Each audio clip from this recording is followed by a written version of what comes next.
So, it's a bit early, but we have to start now. This Sunday, last Sunday, was a great day for VR, at least in Germany. Guess why? Each Sunday, Die Sendung mit der Maus, The Mouse, a children's program which is deeply connected with the childhood of so many of us, and even their kids. This explains all aspects of the world in a wonderful way. And last Sunday, The Mouse introduced and explained VR. Great. Produced here in Cologne. And our work was part of that program, as well as the creation of a VR mouse cinema. Our employees were happy when we were visited by the mouse. My name is Faber Courtial, one of the founders of Faber Courtial, located near Frankfurt. I'm really glad to be here, and I want to introduce one of the many aspects of VR to you, producing VR films.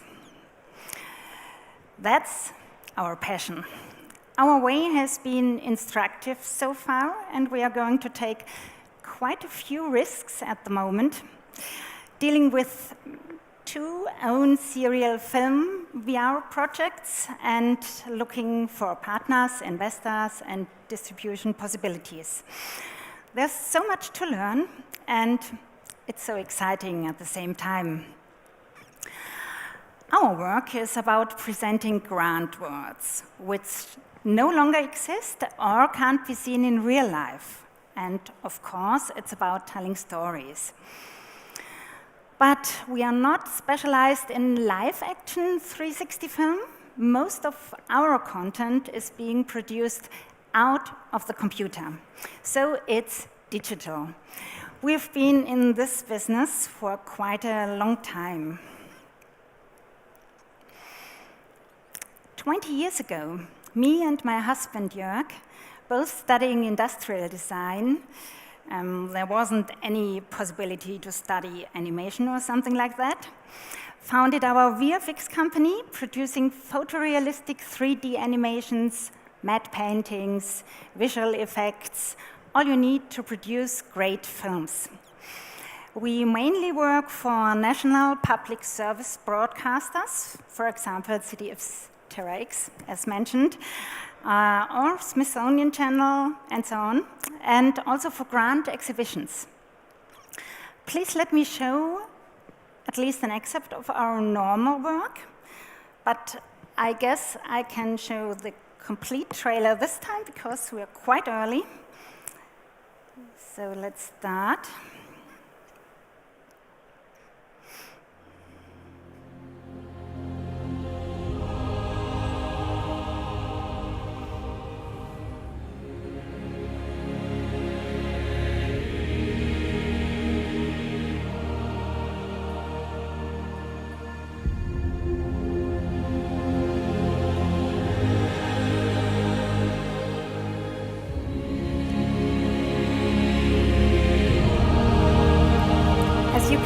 There are a lot of settings, vehicles, architecture, crowds, later on with historical costumes. Everything out of different periods.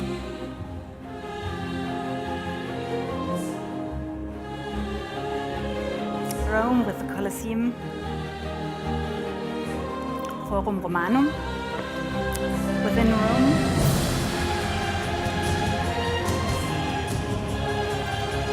And underneath these images and films rests an immense 3D treasure, a vast 3D library of buildings, landscapes, digital crowds, and creatures.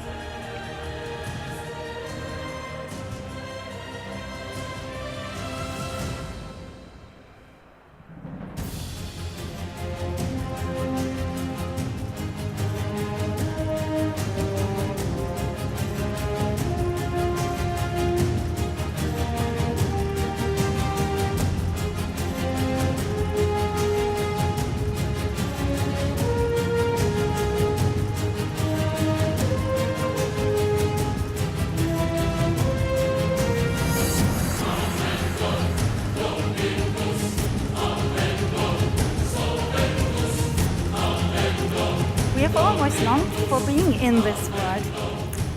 We even thought of building a great sphere, which can be entered.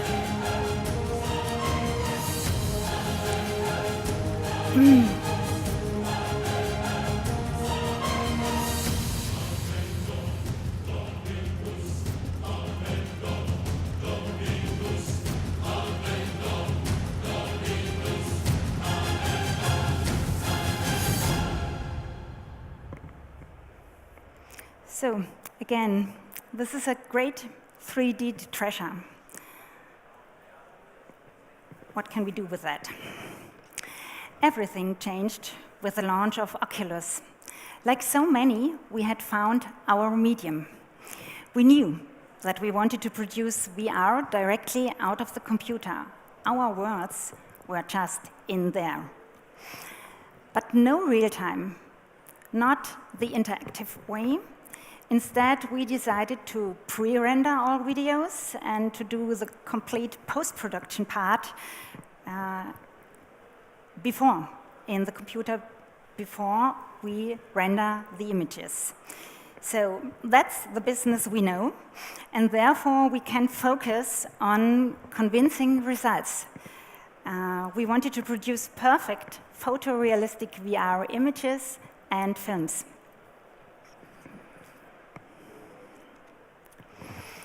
After a first try, being funded for a VR film in 2014, which didn't work at that moment because it was too early, we presented our work to people we had worked with for a long time, ZDF's Terra X team.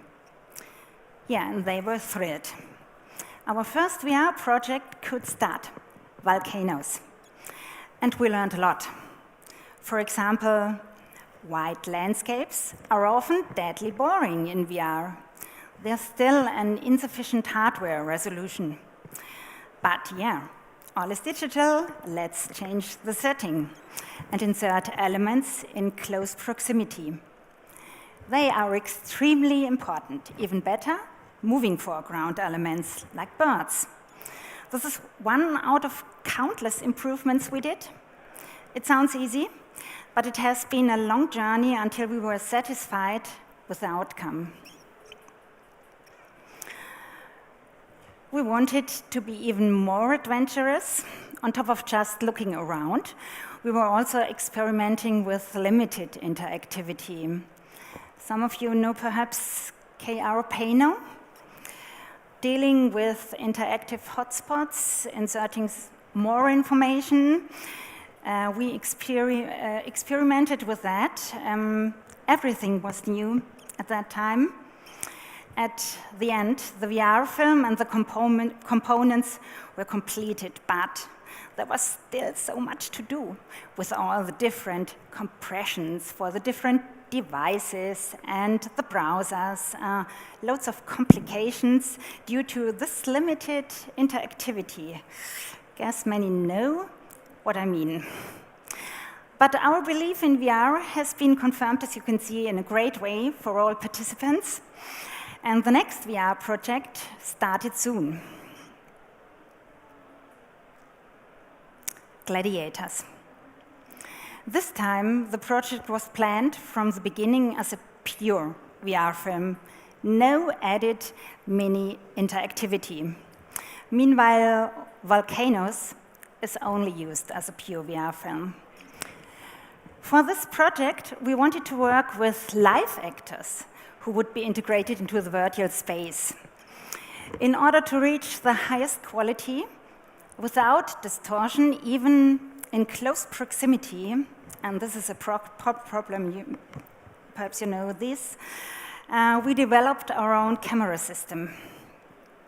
So please have a look.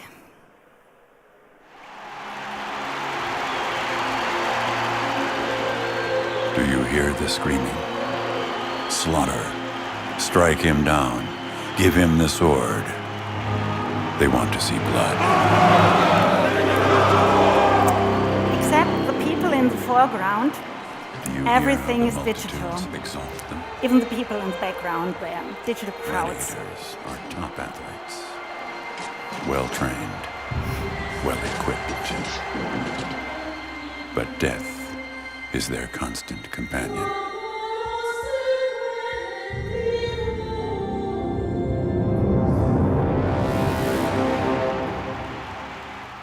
So, just a short look. This one, so the gladiator fight itself was supposed to be shown as realistically as possible. We filmed in a riding hall in order to have perfect conditions for the gladiators on sandy ground. And this was a better way than having so much sand within the studio. And you can see we had a bit of a problem when engaging strong-looking men there on the right with their tattoos. Yeah. Each setting had its own challenges. Here, for example, in the Emperor's Lodge, we had to struggle with the mass of people which were present there. Most of them had been filmed separately, as well as this real-life eagle.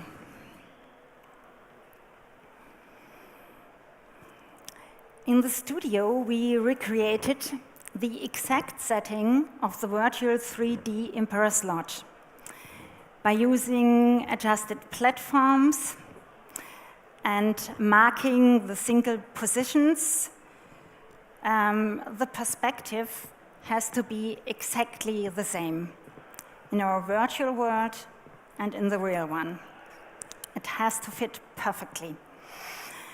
And there were a few other creative locations, for example, in our hall, to activate the precise perspective during the salutation of the gladiators. We have to look up to him.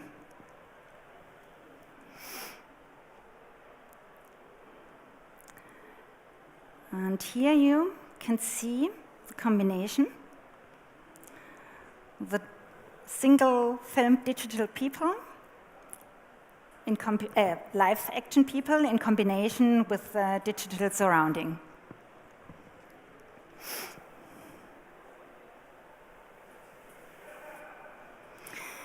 This was 2016, and again, a great success. There are still many requests to license the content for other platforms and VR cinemas. And I would like to mention quite another interesting development at that point. Within the next years, 60 degrees of freedom will become standard within VR films.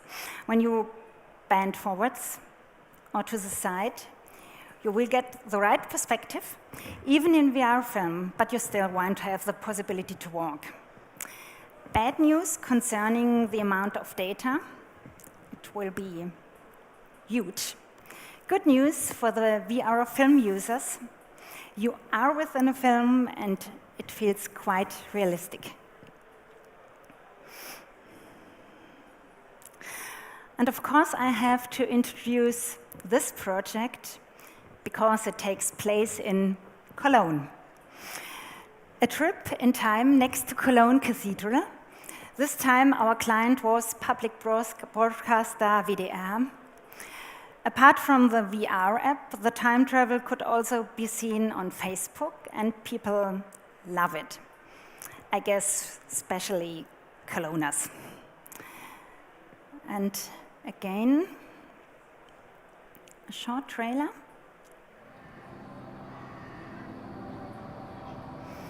Starting from today's perspective with live action film, the time travel goes back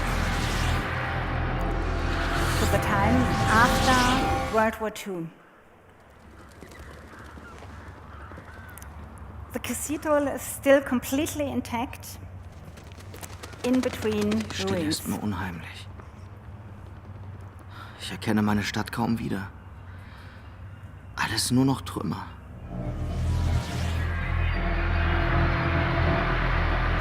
The complete place has been reconstructed, and also in the Middle Ages.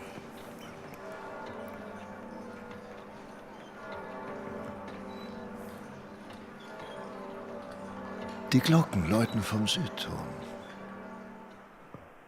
So this was a glimpse inside, and it also goes back to Roman times. So we wanted to go further to create own projects, and history should be a part of it. We've done so much. The VR audience is starving for good content, and the possibilities of the medium VR film are far away from being exhausted. At the beginning of this year, we got funded by Hessen Film for the pre-production stage of Déjà-Vu, a fictional VR series. We found great authors who are now also excited by the possibilities of the medium. They didn't know VR before. We Skyped a few times, spoke about the main points in VR, and they bought VR headsets at least. Now we are in the middle of the writing process, and what we've read so far is perfect for VR. We are looking forward to the next steps, producing a trailer and finding the right partners. In the meantime, we are working at another wonderful VR film project, again together with CDF. The first step so far, our working title, with a small glimpse into the future, visiting Moon again and Mars. There were and are a lot of challenges in this project. For example, we need to really bring out the vastness of space, and it mustn't look like wallpaper, 2 meters in front of our noses, like it did at the beginning during our first attempts. And it is, by the way, often seen in VR simulations of space. The stars appeared too big, again the typical low-resolution problem after downsampling the textures. The stars needed to be pinpricks, but one star can't be smaller than 1 pixel. We had to reduce the brightness to change a white pixel into a gray one. The darker the pixel, the smaller it appears. Finally, in this case, a really simple solution. Here we are at Apollo 11 landing site.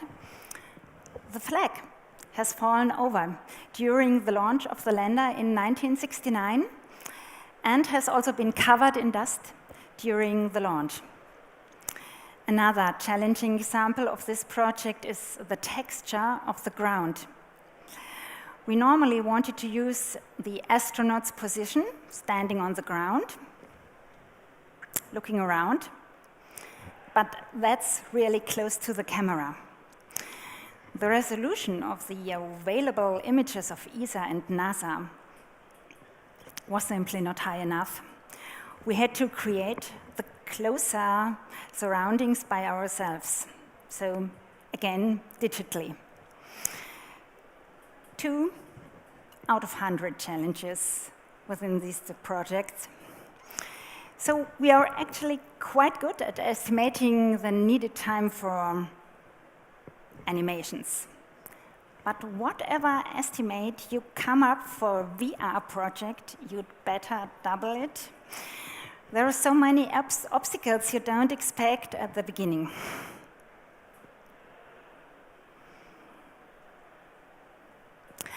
And another project keeps us on our toes.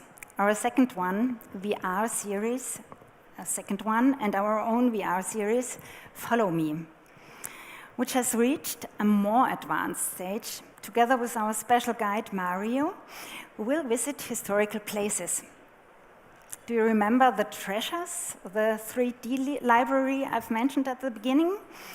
Parts of such library can be used within this project and enables us to create this project with less effort and yet impressing. We plan to produce the first 3 episodes till the beginning of December this year. All will be within Rome. We'll have the Forum Romanum, the Colosseum, and the Circus Maximus.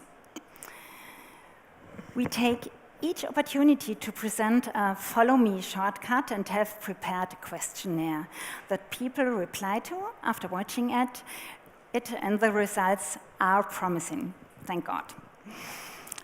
We are in contact with interested co-production partners, and we are happy to hear from others who are interested in our project. So, and nearly finished. There are such great possibilities and applications for VR. We've just finished another VR project for National Geographic, intended for people viewing simultaneously while listening to a live speaker that's perfectly suitable for VR. Besides, we are just visiting a few school classes and let them have a look at our VR film shortcut, Follow Me, learning through their reactions. Most of them use VR for the first time, and they are thrilled. What a potential. On the one hand, there are so many applications possible. On the other hand, there are so many potential viewers.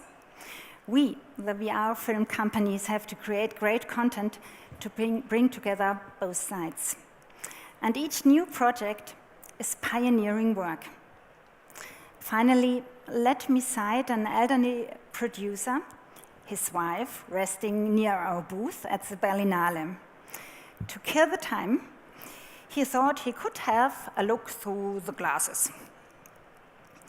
After having seen the Gladiator, he took the headset off and said, "I've lived so long and produced so many films to realize only now what potential is existing." Thank you.